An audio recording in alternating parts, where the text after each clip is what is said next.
You are now watching Showbiz Now, your daily showbiz update. Nako, mukhang si Jobert Sukal dito na nga ang tumapos ng rumored na nagkabalikan na nga sila Dominic Roque at Bea Alonzo. Yes, mula nga sa naging kwento ni Robert Sukal dito, isa sa Showbiz Insider at malamang ay may mga source na legit dahil ito ay mula nga daw sa Zoom meeting ni Dominic Roque kung saan ay may ka-meeting of course ang aktor at syempre pagka nasa Zoom ka dahil ito ay live, hindi mo aakalain na may mga tendency na may mga marinig o may bagay kang makita sa nasabi nga pong Zoom meeting na iyon. Anyway, kwento nga ni Jobert Sukal dito at ibinahagi din ito ng publiko. Bea Dominic nagkikita, magkasama nga ba na uli? Hinama ng showbiz reporter na si Jobert Sukal dito ang aktor na si Dominic Roque na aminin kung nagkabalikan na sila o hindi pa ng kanyang ex-fiancé na si Bea Alonzo. Habang nasa Zoom meeting siya, meron sa likod na boses na nagsalita. Boses ni Bea. But I'm not confirming it's Bea ang nagsalita. Yan pa ang say ni Jobert. Han, gusto mo ba ng tacos?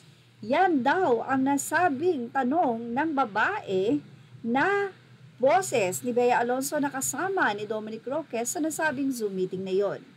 Yan nga ang pasabog ni Jobert. Wala naman ang mga netizen dahil bago pa man yan ay chika nga nitong si OG Diaz na laging nandoon si Dominic Roque sa bahay ni Bea Alonzo. Sa ibang balita naman ay nag-join naman itong si Dominic Roque sa Boss Ironman Motorcycle Challenge 2 weeks bago ang kanilang breakup ng fiancé na si Bea Alonzo. Nang tanungin nga kung kamusta na ang puso nito, ay tahimik lang itong si Dominic Roque.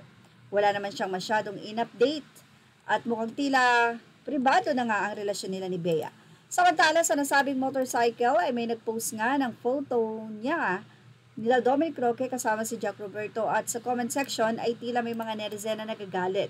Narito po ang kanilang naging say. Sa comment section nga ng nasabing post na ito, sinabi ng netizen na ito na tila may nadisgrasya. Sabi niya, kamustahin nyo naman po mga na-aksidente, masaya ba kayo niyan? God is good, di tama yung ginawa nyo. Pa din ng isang netizen, well, hindi nakakatuwa para sa Sambales na may nakasagasaan kayo at may nanapok na kapwa rider nyo. Kaharap pa ang pulis, kapag may ganitong event, dapat well-coordinated and dapat alam na ng mga kaluhok na hindi sila taga dito. Huwag mayabang, they should cool down their temper. Ang nag-post po ay si Jet Law Rider. Narito po ang paliwanag ni Jet Law Rider. Sa mga netizen, akala siguro ay sila ang nakadisgrasya. Aniya, sir, di po kami magkakilala dahil 2,000 plus po lahat ng sumali. Malinaw na hindi po sila Dominic Roque o ang grupo nila, maaaring may ibang nakagawa ng nasabi nga pong aksidenteng iyon. Well, yan ang ating Showbiz Now update. Images are all credit to the rightful owners and thank you for watching Showbiz Now.